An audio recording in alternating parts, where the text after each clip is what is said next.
అందరికీ నమస్కారం.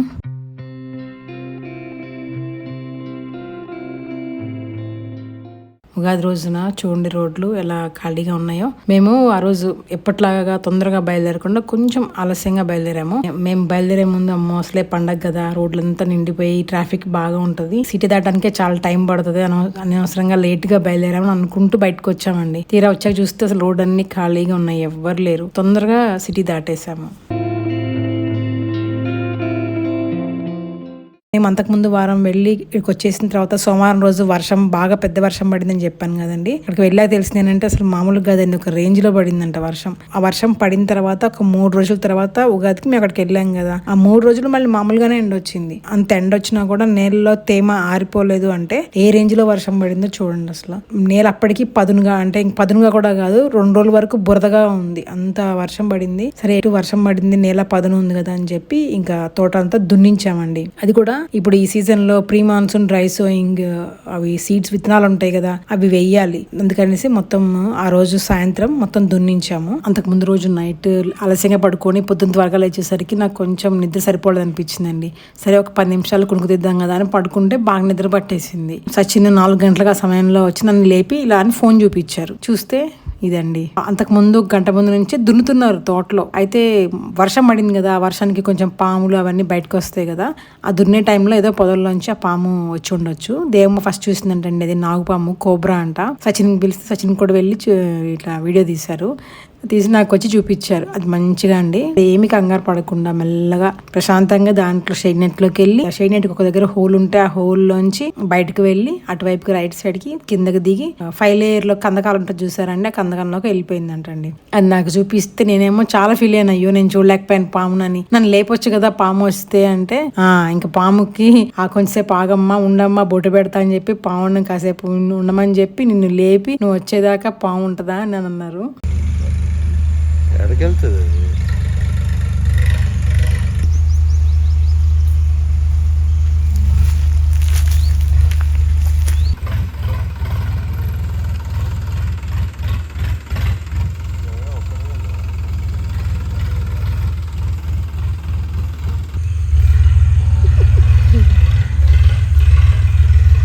కరెక్ట్ ఎత్తుకుంటారు మళ్ళీ, అందరికీ తెలియదు అట్లా. ఓకే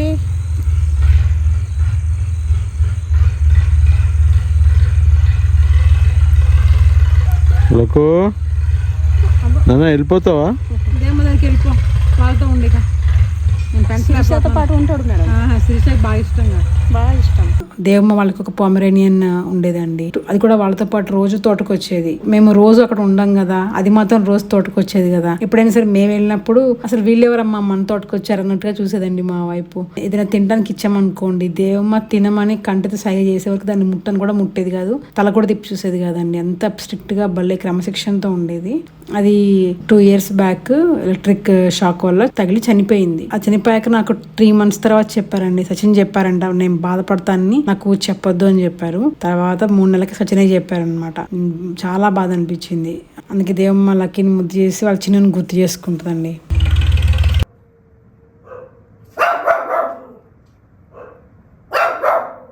ఇప్పటికే 1 గంట ముందు నుంచి లక్కీ ఏమో ఇంటి లోపల నుంచి, స్నూపీ మళ్ళీ ఏమో బయట నుంచి, అవతల నుంచి మళ్ళీ వేరే కుక్కలు అన్ని అరుస్తూనే ఉన్నాయండి. మాకు నిద్ర డిస్టర్బ్ అయిపోయి మెలకు వచ్చేసింది. కాకపోతే మేము లక్కీని ఏమనలేదు, స్నూపీ వాళ్ళని కూడా అరవద్దని ఏమి ఆపలేదండి. అరుస్తున్నాయి అంటే మన తోటని కాపలాగా వస్తున్నట్టే కదండి, అందుకే మేము వాటిని ఏమీ అనలేదు. వాళ్ళనే చూస్తూ ఉన్నాం ఎందుకు అరుస్తున్నాయని.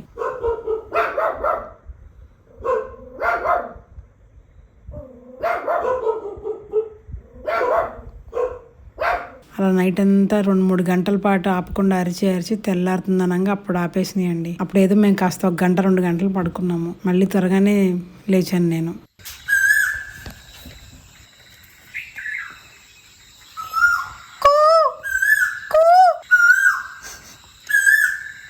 Kokilamma good morning. Good morning. సరే సరే వస్తున్నా, ఆగు. ఆగనా బిల్ చేసుకుని వెళ్దాం. వస్తున్నా. బయట పాము ఉంది నాన్న, వద్దు కదా స్టవ్ వెళ్ళకూడదు కదా చీకట్లో. అమ్మో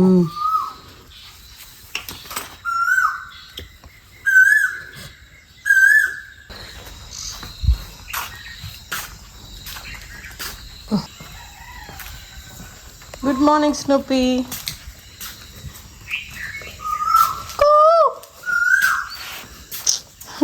ఊపిరి లేకపోయినా అరవాలి. వస్తున్నా వెనక్కి వస్తాను. వద్దులేండి వద్దు వెళ్ళిపోండి. దా వద్దురమ్మా ఇటు వెళ్దాం. వద్దు వద్దు కుకిల వెళ్తుందా? కుకిల ఆ కుక్క దగ్గరికి వెళ్ళొద్దు. ఏంటి ఇప్పుడు ఏం చెప్తున్నావు చెప్పు. ఇప్పుడు చెప్పు.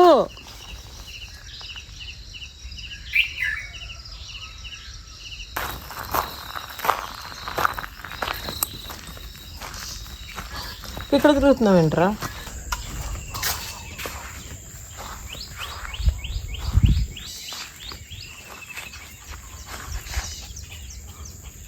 లక్కీ రా. ఉడతలతో వద్దురా.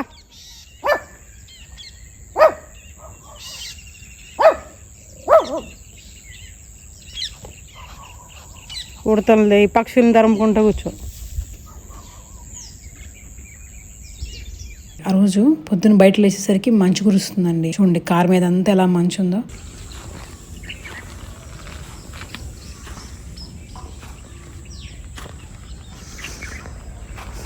పైన ఫ్లోర్ మీద మంచు, అక్కడ ఇంటి ముందు రూఫ్ మీద మంచు, అట్లా అంతా మంచు కురుస్తుంది. మార్చి 20వ తారీఖున మంచు కురవటం ఏంటండి? అంతకు ముందు వారం ముందేమో విపరీతమైన ఎండ, ఆ తర్వాత ఏమో బీభత్సమైన వర్షం, మళ్ళీ ఇది మంచు. ఒక వారం రోజుల్లోనే 3 రకాల వేరు విపరీత వాతావరణాలు. ఏంటో అండి మరి.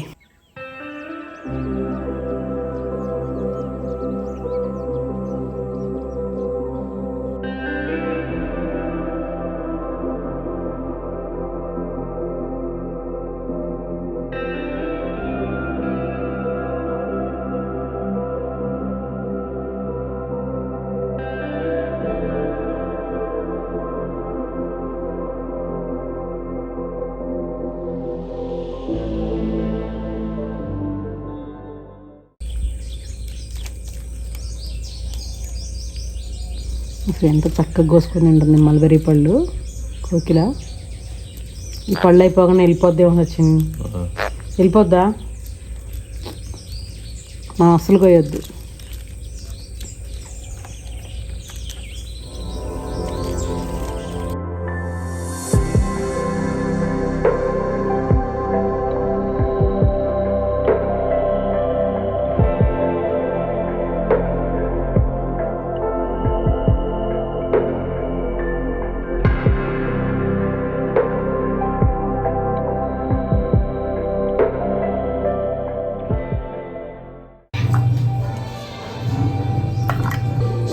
చిన్న క్యూట్.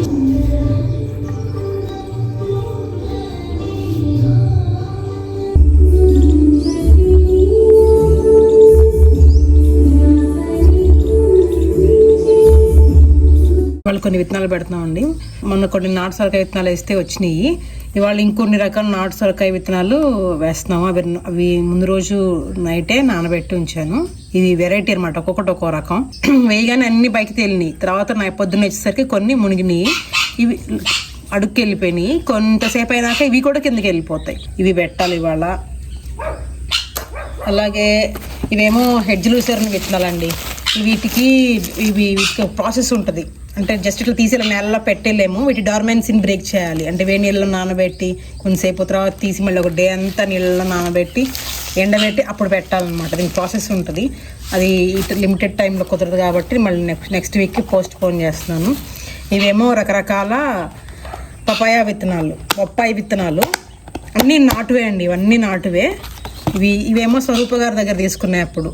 కొన్ని మునగ కూడా ఉంది. ఈ మునగ 2 రకాలు. ఇవి కూడా నాటువే. గుత్తి మునగాను 2 ఫీట్ మునగ అంట ఇవి. తర్వాత ఇవి కూడా గోల్డెన్ పపాయ ఇవి ఉన్నాయన్నమాట. డ్వార్ఫ్ పపాయ, ఇవి కొన్ని పపాయ విత్తనాలు ఉన్నాయి. ఇవి కూడా కొన్ని బొప్పాయి విత్తనాలు అండి. అన్నీ నాటువే. ఇవి పెట్టాలి ఇట్లా. ఇవన్నీ పెట్టాలి. తర్వాత ఫస్ట్ టైం పెట్టినప్పుడు నీకు చూపించాను కదండి, అన్ని కొబ్బరి చిప్పల్లో పెట్టాను. మిర్చి, వంకాయ అన్నీ అవన్నీ వచ్చినాయి, ట్రాన్స్ప్లాంట్ చేసేసాము. మొక్కలు కూడా పెరిగిపోతున్నాయి కదా. ఇప్పుడు మళ్ళీ ఇవేమో మిర్చి నేను నారు వద్దామని చెప్పి తీసుకొచ్చాను. అవి బయట మార్కెట్లో కొన్నాను. ఇదేంటి, ఇది మనం పొడిమిరపకాయ పచ్చడి పెట్టుకుంటాం కదండి, ఆ మిరపకాయలు అనమాట. ఇవేమో హాలపినో మిరపకాయలు, ఇవి 4-5 కొన్ని ఉన్నాయి ఇవి. ఇంక ఇవేమో ఘాటు మిర్చి ఉంటుంది కదండి, నల్ల డార్క్ కలర్ ఘాటు మిర్చి, అవి విత్తనాల కోసం ఈ 3 రకాలు తీసుకున్నాను. ఇవి ఎండిపోయినాయి, ఇప్పుడు వీటిని కూడా పెడతాము. అలాగే ఇంట్లో చామగడ్డలు తీసుకొస్తే అవి వాడేలోపే ఇట్లా మొలకొచ్చేసింది. ఆల్రెడీ మన తోటలో ఇప్పుడు చామగడ్డ మొక్కలు ఉండి ఇట్లా రెడీగా ఉన్నాయి హార్వెస్ట్ చేసుకోవడానికి. ఇవి కూడా పెట్టేస్తున్నాను ఇవాళ. ఇంక ఇవి కాకుండా కొన్ని విత్తనాలు అండి, ఇవి పాక్చోయను బ్రోకలు ఎప్పటి నుంచో ఉన్నాయి నా దగ్గర, ఇవి కూడా కొన్ని వేయాలి. అసలు నీకు వస్తున్నావు, నీకు ఉంది ఇప్పుడు నా చేతుల్లో. నీకు నేను విత్తనాలు బాక్సులు తీసుకెళ్ళి ఆడుకుంటావా? అసలు అల్లరి ఎక్కువైపోతుంది లక్కీకి. ఇవ్వు మరి, అది ఇవ్వు బాక్స్ మూత లక్కీ నాన్న, అట్లా ఎందుకు తీసుకో.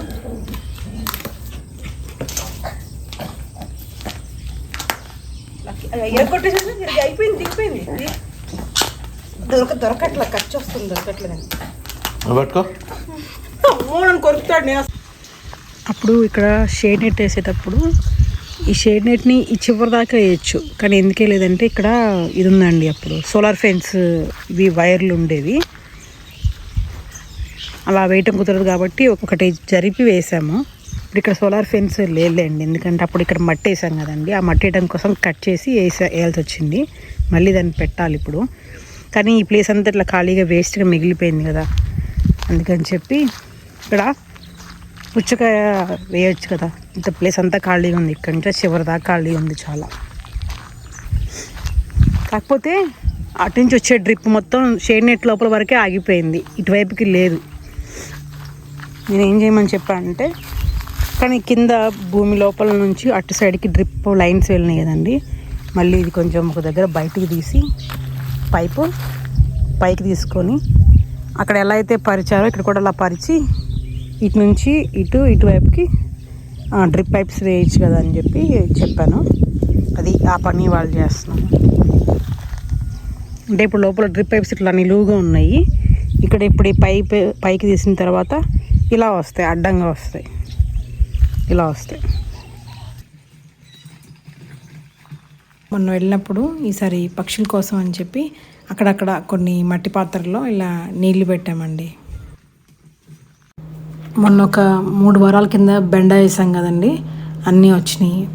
ఇప్పుడు నేను ఎక్కడైతే నుంచున్నానో ఆ ప్లేస్లో ఒకప్పుడు ఒక దొండ తీగ ఉండేదండి, అది ఒక్కటే కానీ పందిరి మీద చాలా దూరం పాకింది. అసలు దొండకాయలు విపరీతంగా వచ్చాయి, ఎన్ని కోసినా సరే ఇంకా దొండకాయలు కనిపించేవండి. అలాంటిది ఒక సంవత్సరం కిందట మరి ఏమైందేమో సడన్ గా తీగ పోయింది. అయితే దాని తర్వాత మళ్ళీ మేము లాస్ట్ ఇయర్ మేలోనే మళ్ళీ తీసుకొచ్చి పెట్టామండి, ఒక 10-15 దాకా పెట్టాము. కానీ ఏమైందో అవి ఇప్పటికీ బతికే ఉన్నాయి కానీ పెరగటం లేదు. అన్ని మొక్కలకి ఎలా అయితే చక్కగా పెద్ద గుంట తీసి దాంట్లో మొత్తం మేము తయారు చేసుకున్న ఎరువు వేసి ఆ మొక్క పెట్టి దాని మీద మల్చింగ్ వేస్తాం కదా, అదే ప్రాసెస్ ఫాలో అయ్యాము. కానీ ఎందుకో దొండ తీగలు అలానే ఉన్నాయి, ఏదో కొంచెం చిగుర్లు వచ్చి అలానే ఆగిపోయింది, ఎదుగుదల లేదు. అలాగే ఇది బచ్చలండి, నేను ఈ తోటలో కొన్న దగ్గర నుంచి ఇప్పుడు ఎన్నిసార్లు వేసానండి బచ్చలి.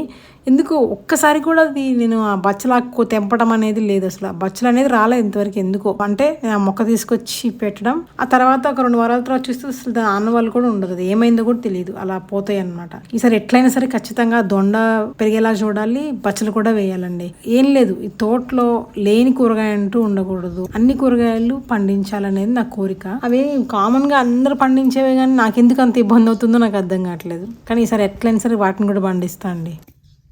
ఈ సొరకాయ విత్తనాలని నాటడానికి ఒక 2 గంటల ముందు ట్రైకోడర్మా నీళ్ళల్లో ఉంచి తర్వాత నాటాము. ఇవేంటి ఇంత చిన్నగా ఉన్నాయి అసలు, గులాబీ పూలు ఇంత చిన్న, ఇంత బుడ్డివా? మామూలుగా పెద్ద పెద్ద గులాబీ చెట్టే కదా, ఇంత చిన్నగా వచ్చినాయి, భలే ఉన్నాయి. బటన్ రోజెస్ కన్నా చిన్నగా ఉన్నాయి. మైక్రో బటన్ మొన్నే కదా వేసింది దీనికి ఎరువు.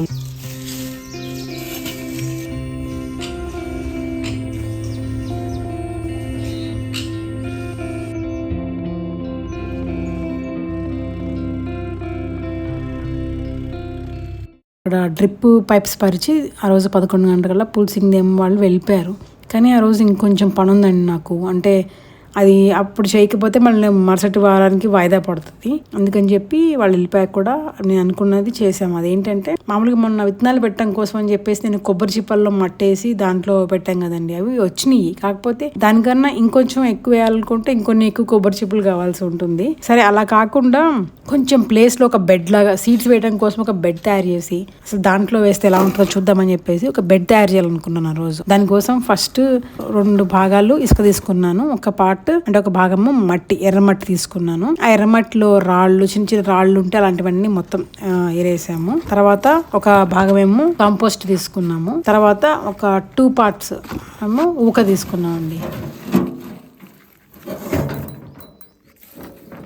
ఎండ విపరీతంగా ఉందండి. టైం 12 అలా అవుతుంది. సరే కొంచెం ఆకలి అనిపించింది, తిందామని వెళ్ళాను.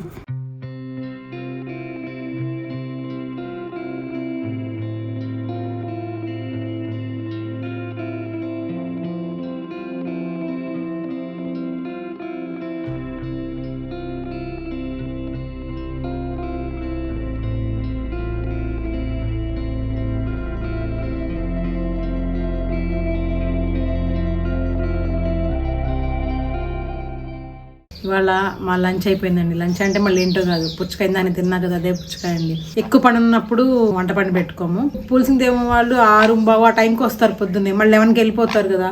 వాళ్ళు వచ్చిన తర్వాత 2 నుంచి 2:30 గంటలు ముందు మొక్కలకు నీళ్లు పెట్టి, ఆవులను వదిలేసి వాటికి దాణా కలిపి వాటికి దాణా పెట్టి తర్వాత మేత ఇడిసి షెడ్ కడిగడానికి 2:30 గంటలు పడుతుంది. దాంట్లో ఉన్నారంటే ఇంకా 3 గంటలే మిగులుతుంది. ఆ 3 గంటల్లో ఇవాళ సచిన్ వేరే పని చేసేసరికల్లా నేను అనుకున్న పనులు చేయించలేకపోయాను. వాళ్ళు వెళ్ళిపోయారు. ఇప్పుడు తర్వాత నాకు ఇంకా పని చేయాల్సింది చాలా మిగిలింది. అందుకే మేము ఏం చేసామంటే, మేము ముందుగానే ఇక్కడ ఇల్లు కట్టడానికి వస్తున్నారు కదండి, వాళ్ళలోనే ఇంకొంచెం కాంట్రాక్ట్ ఉన్నారు కదా, కాంట్రాక్ట్కి చెప్పామన్నమాట, ఇంకొక 2 ఎక్కువ పంపించండి, మాకు ఇక్కడ వేరే పని కూడా ఉందంటే ఆయన ఒక్క ఎక్స్ట్రా పర్సనే పంపించారు. మీకు చూపించాను కదండి మొన్న గుల్సన్, ఆ గుల్సన్తోనే ఇంకా నేను చేయాలనుకున్న మిగతా పనులు చేయించుకుంటున్నాను నేను దగ్గర ఉండి. ఇందాక 1 గంట వరకు చేసాము. ఇప్పుడు వాళ్ళు లంచ్ తింటారు కదా, వాళ్ళు లంచ్కి వెళ్ళారు. మేమేమో లంచ్ ఏమి వండుకోలేదండి, పొద్దునుంచి పనే సరిపోయింది. అందుకే పుచ్చకాయ తిన్నాం. మేము వండుకున్నా వండుకోకపోయినా ఇది మన స్నూపీకి మళ్ళీ మాత్రం ఖచ్చితంగా అన్నం వండుతామండి. వాటికైతే అన్నం వండేసేసి కొద్దిగా కలిపి పెట్టేస్తాము. ఇది డ్వార్ఫ్ కొబ్బరి చెట్టు అండి. పెట్టి ఒక 8 ఏళ్ళు అయిపోయి ఉండొచ్చు సుమారుగా. ఒక 3 years నుంచి పూత రావడం స్టార్ట్ అయింది. ఫస్ట్ ఇయర్ పూత వచ్చినప్పుడు మొత్తం అది ఇంటో చీమల్లాగా పట్టేసి మొత్తం రాలిపోయింది. లాస్ట్ ఇయర్ వచ్చిందండి, వచ్చి కాయలు కూడా వచ్చినాయి. కొంచెం 4-5 బొండాలు తీసి తాగాము. మళ్ళీ ఈ ఇయర్ ఇప్పుడు వచ్చినాయి. అవి కొంచెం చుట్టానికి చిన్నగానే ఉంటాయి కానండి, లోపల నీళ్లు మాత్రం ఎక్కువగా ఉంటుంది. మొన్న పడిన వర్షానికి మొత్తం అంతా రాలిపోయిందండి. పిందెలు అన్నీ రాలిపోయినాయి, అంతా ఊడ్చేశారు కూడా, చాలా రాలిపోయింది. ఇట్లా అయిపోయింది మొత్తం. బాగా పూత వచ్చింది, అన్ని కాయలన్నీ రాలిపోయినాయి వర్షానికి. అక్కడక్కడే ఉన్నాయి. ఇప్పుడు చిన్న గిన్నె కావాలి, మ్యాంగో కూడా ఇష్టం, కొబ్బరి నీళ్ళు తాగుతుంది మ్యాంగో. చాలు మళ్ళీ వేస్ట్ చేస్తుంది, దానికి ఎంత కావాలి. నా మ్యాంగో నీకు ఇష్టం, కొబ్బరి నీళ్ళు కొరికిన దగ్గర కొరుకుతుంది మళ్ళీ.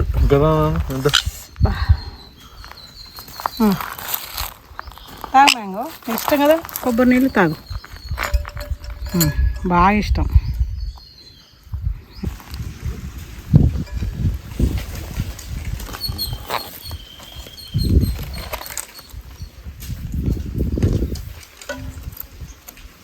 లోపల విత్తనాలు వేయటం కోసము సీడ్ బెడ్ తయారు చేస్తామని చెప్పాను కదండి. దానికోసం అని చెప్పి అక్కడ స్థానికంగా లోకల్లో ఉన్న ఒక రైస్ మిల్ నుంచి ఊక తీసుకున్నాము. డైరెక్ట్ గా ట్రాలీలో వేయకుండా అలా బస్తాల్లోకి నింపి తీసుకొచ్చుకున్నామండి. ఎందుకంటే డైరెక్ట్ గా దాన్ని ట్రక్ లో కానీ ట్రాలీలో కానీ వేస్తే మళ్ళీ దాని ఒక దగ్గర కుప్పలాగా వేసి మళ్ళీ అక్కడి నుంచి మోసుకెళ్ళి ఇక్కడ కావాలో అక్కడ వేయడానికి టైం వేస్ట్ అవుతుంది, శ్రమ కూడా వృధా కదండి. అందుకే బస్తాల్లోకి ఎత్తుకున్నాం అనుకోండి, ఎక్కడ కావాలంటే అక్కడ ఎంత అంటే అంత వేసుకోవచ్చు అని అలా తీసుకొచ్చాము. 1 కేజీ 4 రూపాయలు పడింది.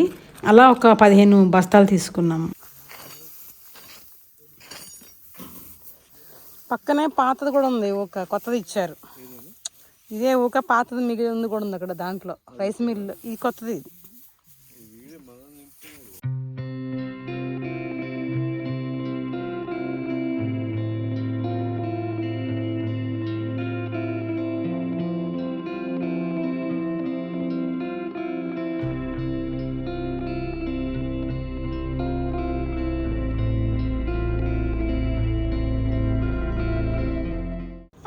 మధ్యాహ్నం 3 గంటలకి నేపియర్ గడ్డి కోయటానికి వెళ్ళాము.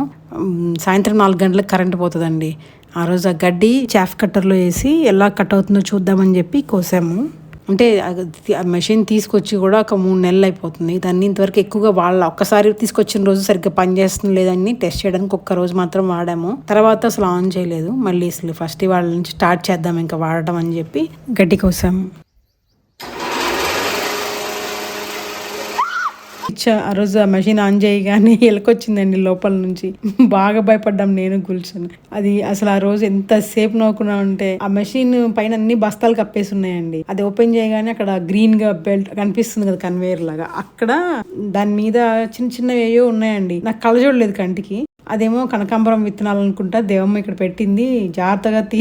జాగ్రత్తగా తీసి పక్కన పెట్టింది. గుల్షన్కి చెప్పాను నేను.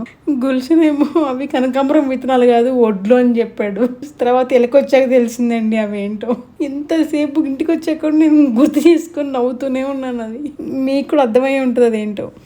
అయితే అక్కడ అసలు ఎలకొడడానికి ఛాన్స్ లేదండి. చుట్టూతో ఉన్న కిటికీలు మొత్తానికి మెష్ ఉంది. ఆ మెష్ ఉంది కాబట్టి రాలేవు. వెనక ఎక్కడైతే డ్రైన్ కడిగేసిన నీళ్ళు మొత్తం పోతుందో పైప్స్, డ్రైన్ పైప్స్, అక్కడ కూడా మొత్తం మెష్ కట్టేసి ఉంది. ఇంకా రావాలి అంటే ముందు డోర్లోంచే రావాలి. ఏం లేదండి, ఆ డోర్ వేసి పని అయిపోగానే ఖచ్చితంగా మర్చిపోకుండా తలిపేయాలి. ఆ తలిపేయడం మర్చిపోతే ఎలకలేంటి పాములు కూడా వస్తాయండి. అందుకే చెప్పాను, మొన్న కూడా ఓపెన్ చేసి ఉంటే అసలు పొరపాటును కూడా మర్చిపోకండి డోర్ వేయటము.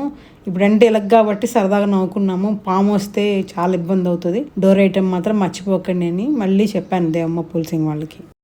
గంగా తప్పు. అసలు ఆ కొబ్బరి మట్ట మొత్తం గంగనే కొరికింది. అయితే తప్పు చూసావా ఎట్లా చేస్తుంది పిల్ల. ఏయ్ అబ్బా, ఇప్పుడు దమ్మే దూకుతావా గంగ? ఇప్పుడు దూకుతున్నా గంగ.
సాయంత్రం 4 గంటలకి పూల్సింగ్ దెమ్మాళ్ళు వచ్చిన తర్వాత ఫస్ట్ పుచ్చకాయ విత్తనాలు పెట్టామండి.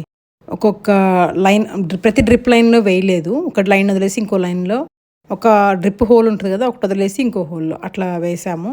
అక్కడ ఎక్కడైతే విత్తనం పెట్టాలనుకుంటున్నామో అక్కడ ఒక గుంటలాగా తవ్వి దాంట్లో మేము తయారు చేసుకున్న ఎరువేసి అక్కడున్న మట్టిని మొత్తం బాగా ఆ ఎరువుతో బాగా కలిపి మళ్ళీ ఆ గుంటని పూడ్చేసి అక్కడ ట్రైకోడర్మాలో నానబెట్టిన విత్తనము నాటాము.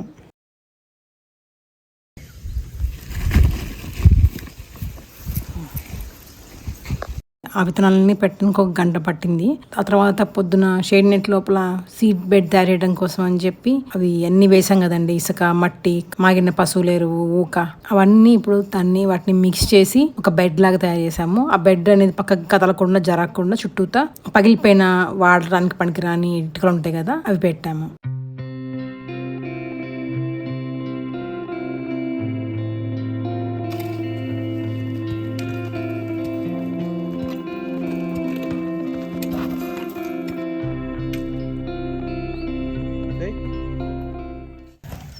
దా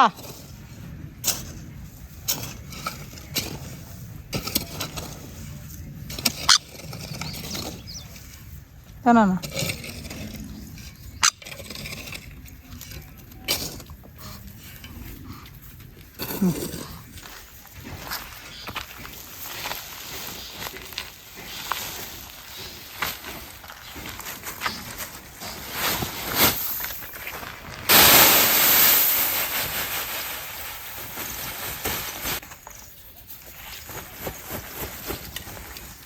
కొట్టేయాలి.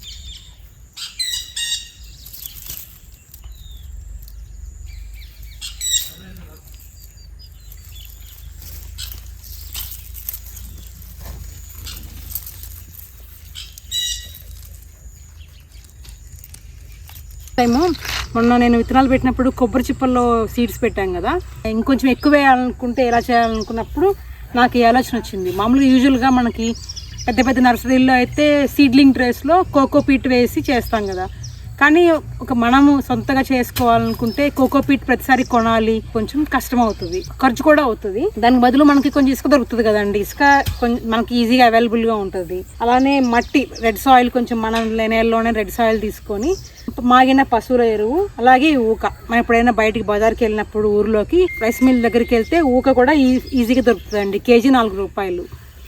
దీంట్లో మేము ఇప్పుడు 30 కేజీలు కలిపాము. ఇట్లా మొత్తం కలిపేస్తే ఇప్పుడు ఇది ఎలా ఉందంటే లూజ్గా ఉందన్నమాట. సాయిల్ మిక్స్ అనేది చాలా లూజ్గా ఫ్రీ ఫ్లోయింగ్ ఇలా ఉంది. ఇప్పుడు దీని వెంటనే ఎందుకు సీడ్స్ నాటలేదంటే, ఒక 5 days దీనికి వాటర్ ఇచ్చి ఈ కంపోస్ట్లో ఉన్న వేడి ఉంటుంది కదండి, ఆ వేడి మొత్తం పైకి వెళ్ళిపోయి నార్మల్గా అయిన తర్వాత అప్పుడు దీంట్లో సీడ్స్ వేయాలని చెప్పి ఫస్ట్ ఈ వారం రెడీ చేసుకొని ఉంచాము.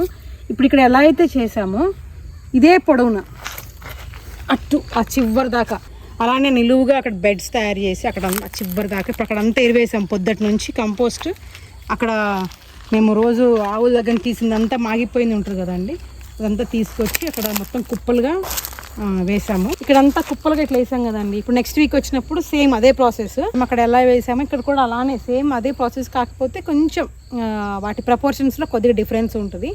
ఊక ఇంకొంచెం ఎక్కువగా వేస్తాము. అక్కడ 1/2 feet అంతా ఎత్తే ఉంది, ఇక్కడికి వచ్చేసరికి ఒక అడుగు అంతా ఎత్తేస్తాము. ఎందుకంటే క్యారెట్, బీట్రూట్, ముల్లంగి ఇలాంటి దుంపు జాతికి చెందిన కూరగాయలన్నీ వేయటం కోసం అని చెప్పి ఇక్కడ తయారు చేస్తున్నాము.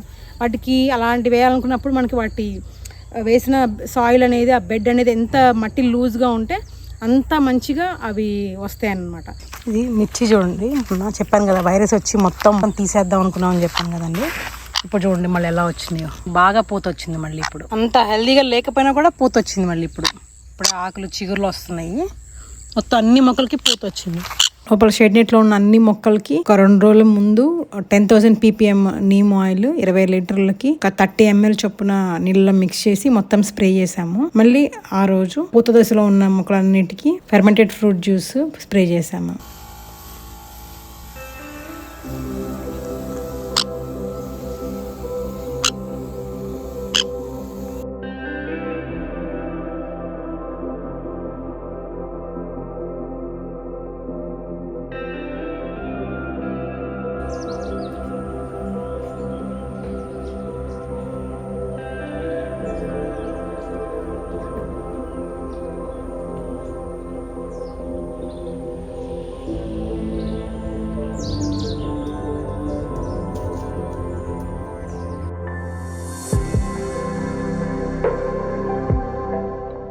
అందరికీ ఒక రోజు ముందుగా శ్రీరామనవమి శుభాకాంక్షలు తెలియజేస్తున్నాను. సరే అండి, ఉంటాను. నా తర్వాత వీడియోలో మళ్ళీ కలుద్దాము. బాయ్.